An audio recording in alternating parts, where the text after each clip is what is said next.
UP और उत्तराखंड की खबरों के लिए एबीपी गंगा को सब्सक्राइब करें और बेल आइकन दबाएं।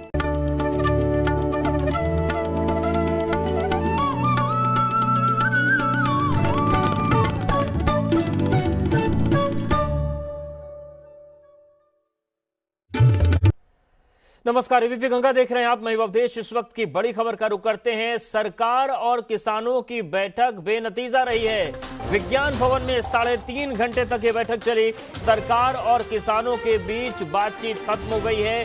3 दिसंबर को फिर से सरकार और किसानों के बीच बातचीत होगी, लेकिन जो आज उम्मीद जताई जा रही थी कि आज कुछ हल निकल सकता है, लेकिन आज की बैठक पूरी तरीके से बेनतीजा रही। किसान नेताओं ने कहा कि आंदोलन जारी रहेगा। ये इस वक्त की अहम खबर है। किसान नेताओं को समझाने के लिए, मनाने के लिए बातचीत का एक क्रम सामने लाया गया, लेकिन अब किसानों ने साफ कर दिया है कि बैठक जो है वो बेनतीजा रही, आंदोलन चलता रहेगा। तो 2 तस्वीरें आपके सामने है। सड़क पर संग्राम जारी है। आज हालांकि बैठक हुई, लेकिन इस बैठक में जिस तरीके से मंत्री पहुंचे थे, पीयूष गोयल, नरेंद्र सिंह तोमर, पीयूष गोयल और राजनाथ सिंह, लेकिन ये हाई प्रोफाइल जो बैठक थी बेनतीजा रही। हालांकि समिति बनाने पर बात हुई थी। किसान नेताओं ने कहा कि समिति से कोई दिक्कत नहीं है, लेकिन जो कोशिश थी सरकार की कि जो आंदोलन चल रहा है सड़क पर वो खत्म हो, किसान अपने घर लौट जाएं, आगे बातचीत हो कानून को लेकर। लेकिन अहम खबर यह है कि सरकार और किसानों के बीच जो बातचीत थी, वो बैठक थी, बेनतीजा रही। आज किसान यूनियन के नेतागण आए थे और भारत सरकार ने तीसरे दौर की वार्ता आज संपन्न की। वार्ता काफ़ी ठीक रही और एक दूसरे के प्रति काफ़ी समझ बनी है, और हम सब लोगों ने यह तय किया है कि अब परसों वार्ता का 4था चरण शुरू होगा और परसों तक ये लोग भी इशू अपने लेकर आएंगे और उन पर बिंदुवार फिर चर्चा की जाएगी। क्या किसी तरह की कमेटी के सुझाव आप लोगों ने दिया, किसानों ने माना, इस पर तय हो गया? नहीं, सामान्य तौर पर हम सब लोग चाहते थे कि एक छोटा ग्रुप बने, लेकिन सभी यूनियंस का कहना यह था कि सब लोग एक साथ मिलकर बात करेंगे, तो सरकार को सबसे मिलकर बात करने में भी कोई आपत्ति नहीं। क्या लगता है कि सरकार तो केंद्रीय मंत्री को आप सुन रहे थे, लेकिन किसानों और सरकार के बीच की जो बैठक रही, ये बेनतीजा रही। विज्ञान भवन में 3.5 घंटे तक ये बैठक चली, लेकिन फिलहाल 3 दिसंबर को एक बार फिर से ये पूरी बैठक बुलाई जाएगी और चौथे चरण की बातचीत होगी। आप ये कृषि कानून जितना टाइम वापस नहीं लेते, हम आंदोलन उतना टाइम जारी रखेंगे। नेक्स्ट मीटिंग कब होगी बाजी और कितने बजे? 3 तारीख को 12 बजे होगी। परसों 3 तारीख को 12 बजे नेक्स्ट मीटिंग रखी है। वो सरकार अपनी तरफ से अपने एक्सपर्ट बुलाएगी, हम भी बैठेंगे।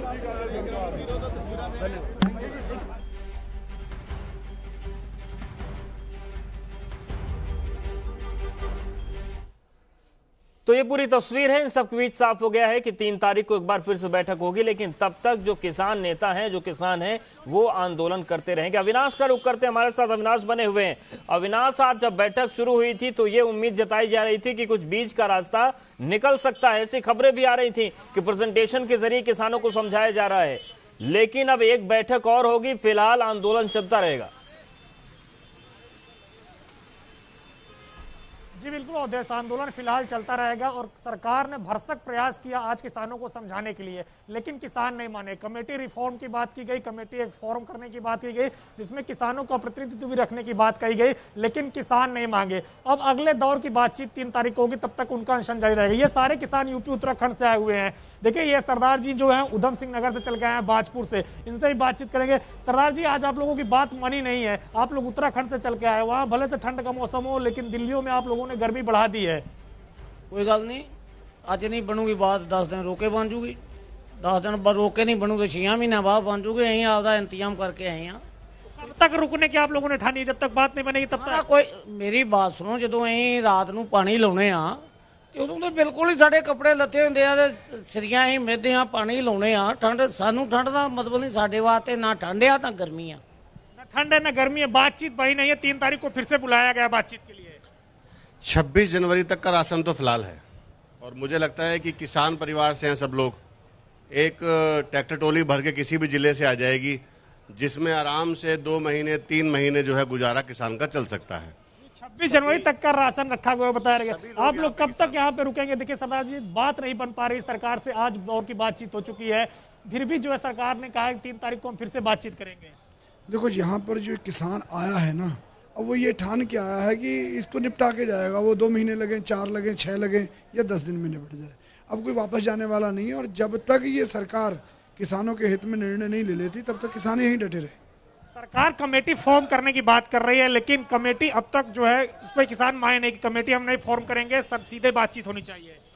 पहले क्या करते थे भारतीय जनता पार्टी, किसानों में से ही कुछ लोग चुन लेती थी, उनके ऊपर मुकदमे का दबाव बनाती थी, उनके ऊपर पैसे का लालच देती थी, उनके ऊपर उनके बच्चों को परेशान करने की कोशिश करती थी। लेकिन अब किसान को लॉकडाउन से, नोटबंदी से तोड़ के रख दिया है। अब किसान मजबूर हो गया है, क्योंकि उसका बच्चा स्कूल तक तो जा नहीं रहा है। 800 रुपए कुंटल धान खरीद रहे हैं हमसे, 700 रुपए कुंटल धान खरीद रहे हैं, 5 रुपए किलो आलू खरीद रहे हैं, 50 रुपए किलो जो है चिप्स वगैरह ये लोग अपने बना के बेच रहे हैं। देखिए अवधेश, एक चीज की और जानकारी मैं दे दूं, यहाँ पे किसान जमे हुए हैं और यहाँ से जो राकेश टिकैत है, नरेश टिकैत है, उनके नेतृत्व में जो किसान आए थे मुजफ्फरनगर वेस्टर्न यूपी से, उनमें से नरेश टिकैत भी अभी एक नेतृत्व लेकर गए हैं केंद्रीय कृषि मंत्री नरेंद्र सिंह तोमर से बातचीत करने के लिए। हालांकि उनकी भी 3 प्रमुख मांगे हैं, उनमें क्या कुछ केंद्रीय मंत्री की तरफ से उनको आश्वासन दिया जाता है, ये भी देखने वाली बात होगी। लेकिन और भी कई सारे लोग, उनसे भी हम बातचीत करेंगे। आप लोग बताइए कब तक आप लोग यहाँ पे रहेंगे, क्योंकि बातचीत आज पहले दौर की हुई है सरकार के साथ और बात नहीं बनी है। देखिए, हम तो चाहे आज उठ जाते, हम तो उठ ही जाते अगर सरकार हमारी मांग मान लेती। क्या प्रमुख मांगे हैं आप लोगों की? एमएसपी, कॉन्ट्रैक्ट फार्मिंग और भंडारण नीति, हमें ये तीनों काले कानून वापस चाहिए। हमें, जब किसान खुद कह रहा है हमें ये चीज़ नहीं चाहिए, तो आप हमारी जेब में कैसे डाल रहे हो? जो चीज़ हमें चाहिए आप हमारी एमएसपी लिखित में दे दीजिए, एक छोटी सी अमेंडमेंट कर दीजिए बिल में। लेकिन अविनाश इनसे पूछिए जरा कि जो पुराना कानून था एमएसपी, उसमें भी कहीं लिखी नहीं थी कि आपको एमएसपी दी जाएगी, ये सरकार की योजना होती थी। तो जब पहले एमएसपी लिखित में नहीं थी, तो अब इनको लिखित में क्यों चाहिए? भ्रम में फंस गए क्या किसी? देखिए पहले जो एमएसपी मिलती थी उस कहीं लिखित नहीं थी, कोई कानून नहीं था एमएसपी को लेकर के। अब क्यों किसान इतने उद्वेलित है, इतने आंदोलित है कि वो अब एमएसपी को लेकर लिखित तौर पर सरकार से मांग रहे हैं? पहले भी एमएसपी का प्रावधान रहा है। 2014 में 1500 रुपए कुंटल गेहूं बिकता था। अभी 2020 में जो गेहूं है 700 रुपए कुंटल बिक रहा है। एमएसपी पहले से थी। अभी जब भारतीय जनता पार्टी उत्तर प्रदेश में आई थी, हिंदुस्तान में आई थी, लिखित नहीं थी एमएसपी। एमएसपी ऐसे ही सरकार अनाउंस करती थी। कुछ लिखित में है। मंडियों में पहले से ही लोग अपना प्रोडक्ट लेके जाते हैं, माल लेके जाते हैं और बेचते हैं। आज के हिसाब से, मोदी सरकार के हिसाब से 3000 रुपए क्विंटल का एमएसपी होना चाहिए गेहूं का और धान का। 638 रुपए का रेट होना चाहिए गन्ने का, और बिजली का बिल होना चाहिए 200 रुपए।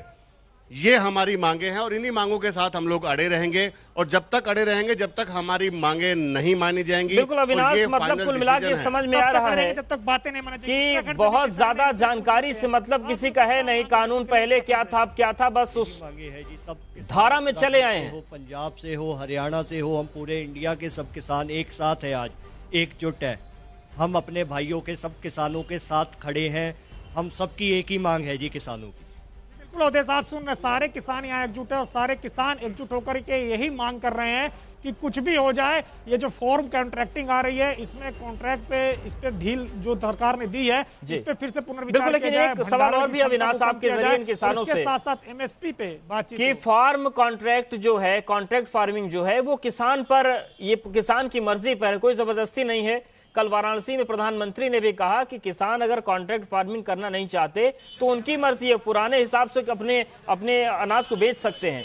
तो फिर इसमें दिक्कत क्या? अगर इनको डर लगता है तो कॉन्ट्रैक्ट फार्मिंग ना चूज करें।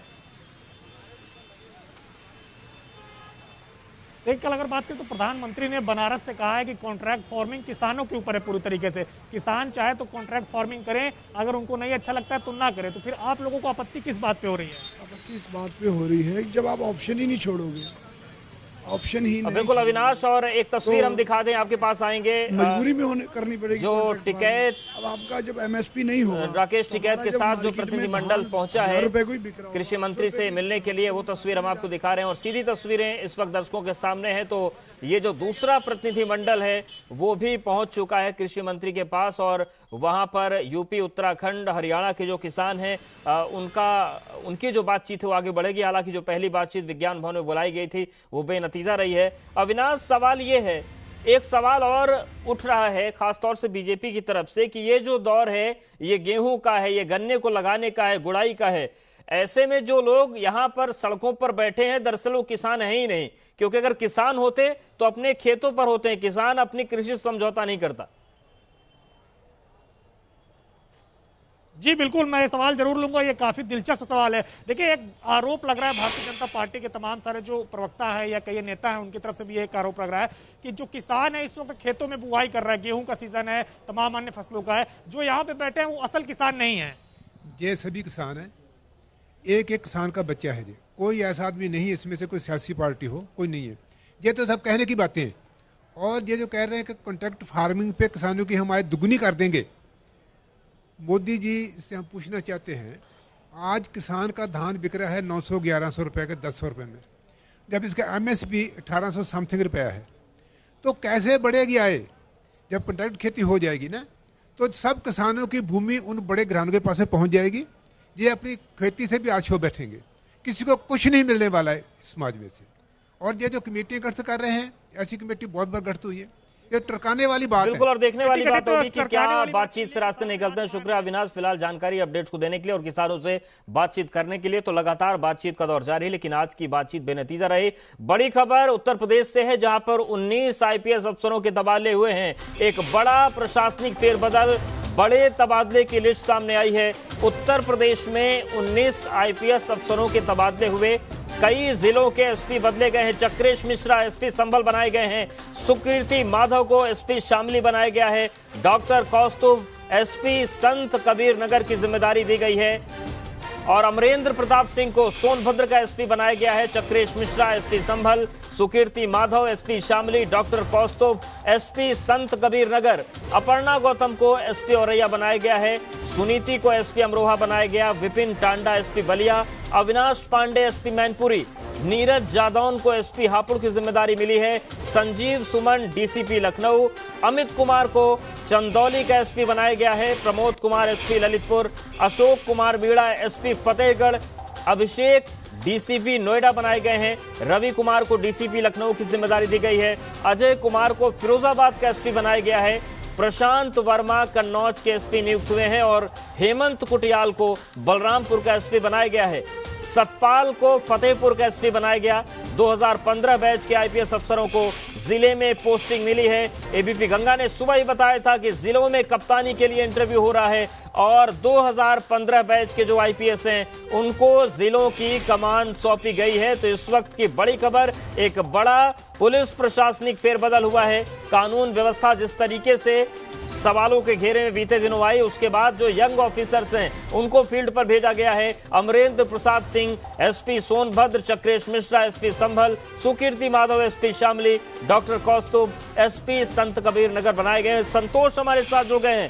संतोष, ये जितने भी IPS अधिकारी हैं क्या 2015 उसके बाद के बैच के हैं? देखिए, सबसे बड़ी बात कि ABP गंगा ने पहले ही बताया था कि 2015 बैच के IPS अफसरों को आज दरअसल DGP मुख्यालय बुलाया गया था और उसके बाद मुख्यमंत्री योगी आदित्यनाथ से 12 बजे के करीब इन सभी IPS अफसरों की मुलाकात कराई गई थी। उसके बाद से ही माना जा रहा था कि 2015 बैच के IPS अफसरों को जिलों में तैनाती मिल सकती है। उसी कड़ी में जो 19 IPS अफसरों के तबादले किए गए, उसमें से 12 IPS अफसर ऐसे हैं जो 2015 बैच के हैं, जिसमें चाहे अमित कुमार हो, चक्रेश मिश्रा, कौस्तुभ, इसके साथ ही तमाम जो 12 अधिकारी हैं वो 2015 बैच के हैं। इसके अलावा 2010 और 11 बैच के तमाम अधिकारियों को भी तैनाती मिली है।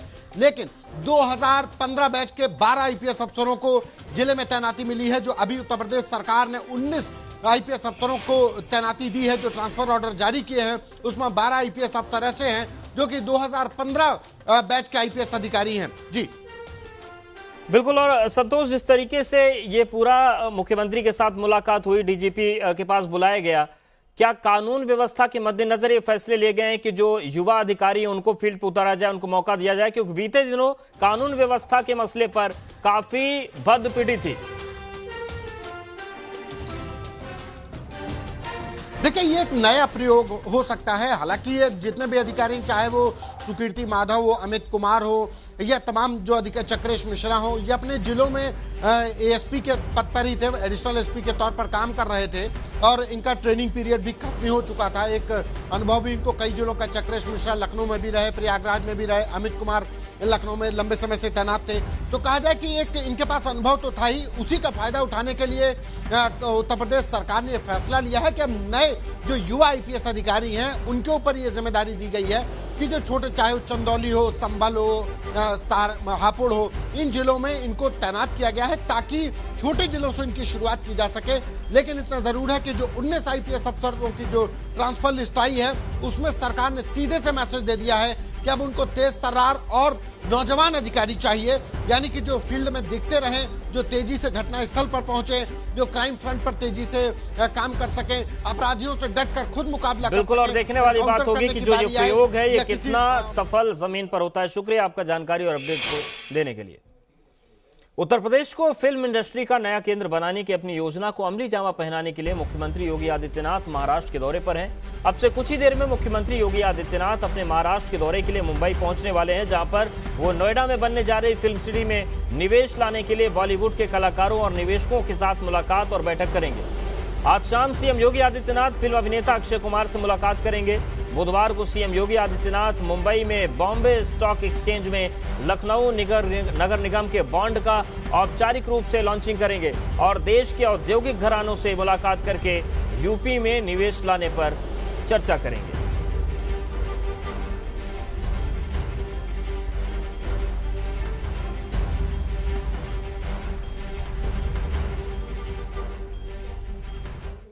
उत्तर प्रदेश विधानसभा परिषद की 11 सीटों के लिए आज प्रदेश में मतदान हुआ और अब सभी को 3 दिसंबर तक का इंतजार है। अब विधान परिषद चुनाव के नतीजे आएंगे। विधान परिषद चुनाव में भाजपा और सपा के बीच मुकाबला सीधा है।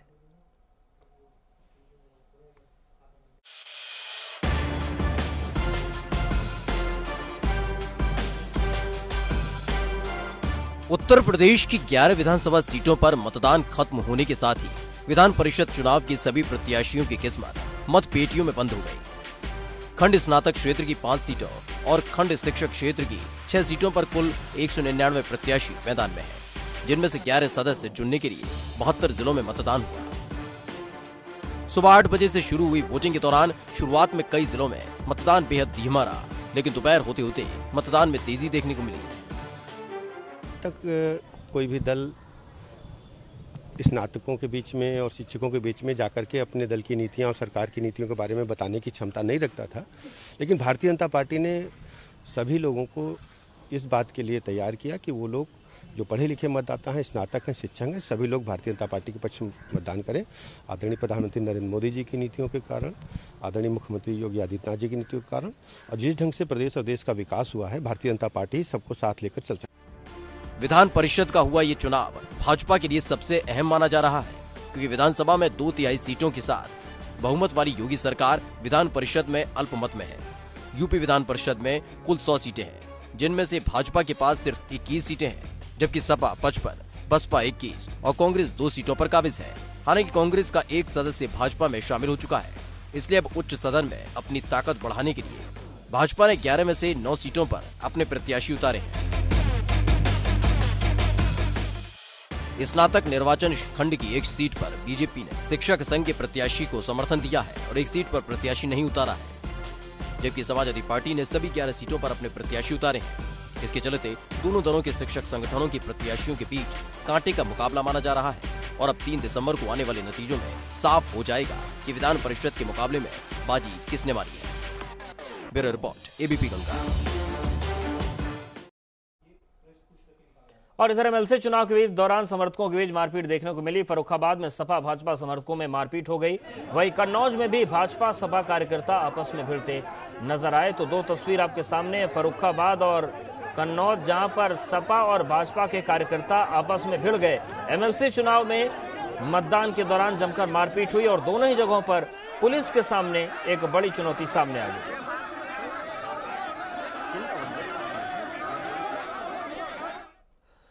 और इस वक्त की बड़ी खबर क्रशर कारोबारी इंद्रकांत त्रिपाठी से जुड़ी बड़ी खबर है। आरोपी सिपाही अरुण यादव ने कोर्ट में सरेंडर कर दिया है। लखनऊ की एंटी करप्शन कोर्ट में अरुण यादव ने सरेंडर किया। 14 दिन की जुडिशियल कस्टडी में भेजा गया है। महोबा के क्रशर कारोबारी इंद्रकांत त्रिपाठी की आत्महत्या का मामला है, जिसमें महोबा के एसपी मणिलाल पर सीधे आरोप लगे थे, वो भी फरार चल रहे हैं। आईपीएस मणिलाल के साथ सिपाही अरुण यादव पर भी 25,000 रुपए का इनाम था। तो इस वक्त की बड़ी खबर क्रशर कारोबारी इंद्रकांत त्रिपाठी के आत्महत्या के मामले में आरोपी सिपाही अरुण यादव ने कोर्ट में सरेंडर कर दिया है। लखनऊ की एंटी करप्शन कोर्ट में अरुण यादव ने सरेंडर किया है। 14 दिन की जुडिशियल कस्टडी में भेजा गया है जेल इसको। महोबा के क्रशर कारोबारी इंद्रकांत त्रिपाठी की आत्महत्या के मामले में इस पर 25,000 का इनाम घोषित किया गया था। साथ ही महोबा के तत्कालीन एसपी रहे आईपीएस मणिलाल के साथ सिपाही अरुण यादव पर 25,000 का इनाम घोषित किया गया था। आज सिपाही अरुण यादव ने सरेंडर कर दिया है। संतोष हमारे साथ जुड़ गए हैं। संतोष, तमाम ऐसे बड़े बड़े मामले हैं जहां पर सरेंडर हो जाता है, आरोपी गिरफ्तार नहीं हो पाता, एक और सरेंडर हो गया। देखिए, बिल्कुल सरेंडर हो गया। सबसे बड़ी सवाल इस बात का है कि सिपाही अरुण यादव जो आईपीएस मणिलाल पाटीदार के साथ 25,000 का इनामी था, उसने भ्रष्टाचार निवारण जो कोर्ट थी उसमें आज सरेंडर कर दिया। लेकिन सबसे बड़ी बात कि आईपीएस मणिलाल पाटीदार ना तो सरेंडर करने जा रहा और न ही अभी तक गिरफ्तार हुआ है। एक आईपीएस की गिरफ्तारी में उत्तर प्रदेश पुलिस हीला हवाली कर रही है और यह यूं कहा जाए कि मणिलाल पाटीदार भारी पड़ रहा है।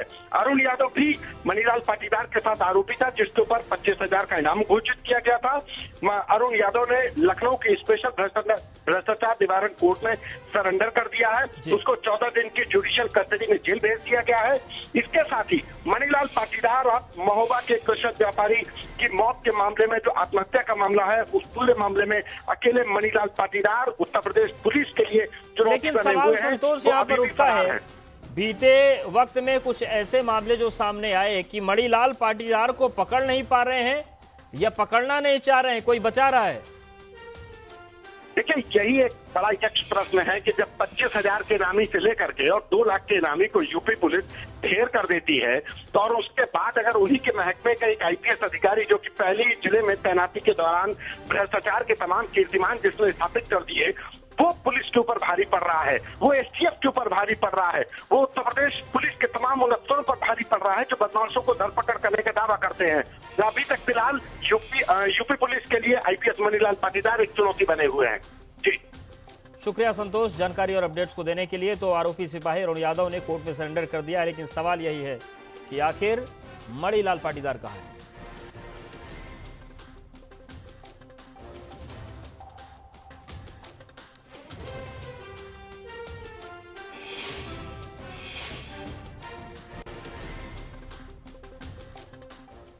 और एक प्रशासनिक फेरबदल को लेकर बड़ी खबर, 24 और आईपीएस अधिकारियों के तबादले हो गए हैं। हमने आपको बताया था कि 19 अफसरों के तबादले हुए थे, लेकिन 24 और नाम सामने आ गए हैं। 24 आईपीएस अफसरों के तबादले हुए हैं। तो एक बड़ा प्रशासनिक फेरबदल हुआ है। एक और सूची जारी हो गई है उत्तर प्रदेश में। तो पुलिस प्रशासन में बड़ा फेरबदल, 19 तबादले जो थे उसकी लिस्ट आई थी, लेकिन एक और सूची आ गई है 24 आईपीएस अफसरों के तबादले की। यूपी में बड़ा पुलिस प्रशासन में फेरबदल हुआ है। संतोष हमारे साथ बने हुए। संतोष, जिस तरीके से तबादलों की दूसरी लिस्ट आई है, इसमें कौन कौन से प्रमुखता से नाम है?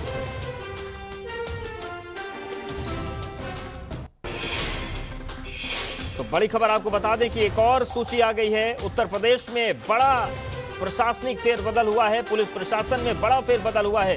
संतोष हमारे साथ जुड़ गए। संतोष, एक दूसरी लिस्ट भी आ गई, इसमें कौन कौन से अफसरों के नाम हैं?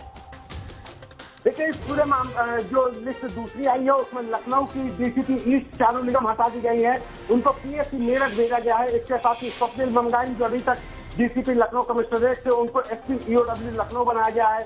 देव रंजन वर्मा एसपी एसआईटी लखनऊ बनाया गया है। देवेंद्र नाथ एसपी श्री सीआईडी लखनऊ बनाए गए हैं, ब्रजेश सिंह एसपी यूपी 112 लखनऊ बनाए गए। इस तरीके से 24 आईपीएस अफसरों की एक और लिस्ट आई है।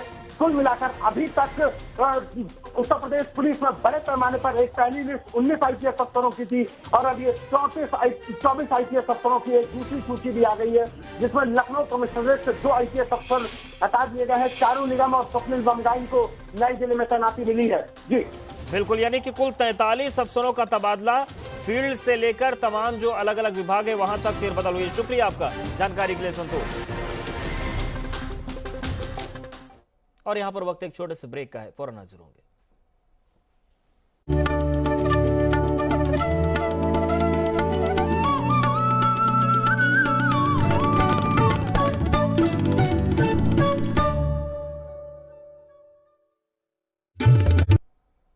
और अब बढ़ते हैं अगली खबर की तरफ। खबर सुल्तानपुर से है, जहां पर मांगलिक कार्यक्रम के दौरान हुई फायरिंग का वीडियो सोशल मीडिया पर तेजी से वायरल हो रहा है। फायरिंग कर दहशत फैलाने वाली यह वीडियो कादीपुर कोतवाली के लक्ष्मणपुर गांव का बताया जा रहा है, जहां पर मांगलिक कार्यक्रम में शामिल होने आए सत्येंद्र प्रताप सिंह उर्फ गप्पू नाम के दबंग ने लाइसेंसी पिस्टल से हर्ष फायरिंग कर दी, जिससे वहां पर दहशत का माहौल पैदा हुआ। देखिए, ताबड़तोड़ फायरिंग हो रही है।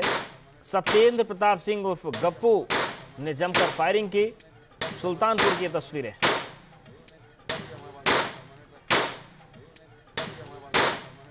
थाना कादीपुर क्षेत्र के गप्पू सिंह और सत्येंद्र प्रताप सिंह के द्वारा हर्ष फायर की सूचना मिलने पर अभियोग दर्ज किया गया है। विधिक कार्रवाई की जा रही है। सुल्तानपुर पुलिस हर्ष फायर रोकने के लिए हर तरह से मुस्तैद है और कार्रवाई कर रही है। और बात फिरोजाबाद की, जहां पर 8 साल की नाबालिग से दुष्कर्म और फिर हत्या के दोषी को कोर्ट ने सजाए मौत की सजा सुनाई है। 1 साल पुराने मामले में कठोर फैसला सुनाए जाने के बाद कोर्ट में सन्नाटा छा गया। फिरोजाबाद में पॉक्सो एक्ट में पहली बार मौत की सजा सुनाई गई। 25 साल के दोषी का नाम शिवशंकर उर्फ बंटू है, जो सिरसागंज के गांव चंद्रपुरा का रहने वाला है। 17 मार्च 2019 को जब गाँव में ही एक कार्यक्रम में 8 साल की बच्ची से रेप के बाद उसने हत्या कर दी थी।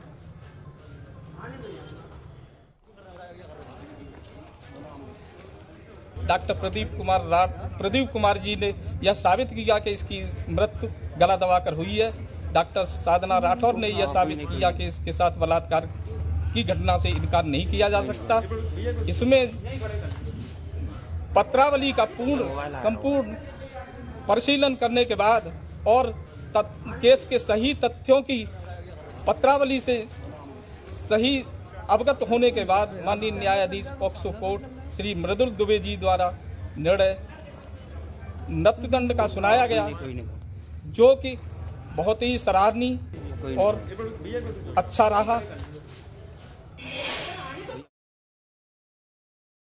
रिपोर्ट सरकार को सौंप दी है। आधिकारिक सूत्रों से मिली जानकारी के मुताबिक 9 बिंदुओं को आधार बनाकर एसआईटी ने करीब 3100 पन्नों की रिपोर्ट तैयार की है। 3 सदस्यीय एसआईटी में एसआईटी का गठन अपर मुख्य सचिव संजय भूसरेड्डी की अध्यक्षता में किया गया। इसमें अपर पुलिस महानिदेशक हरिराम शर्मा और पुलिस उप महानिरीक्षक जे रविंद्र गौड़ को सदस्य बनाया गया है। तो एसआईटी ने यूपी सरकार को रिपोर्ट सौंप दी है। 9 बिंदुओं को आधार बनाया गया है।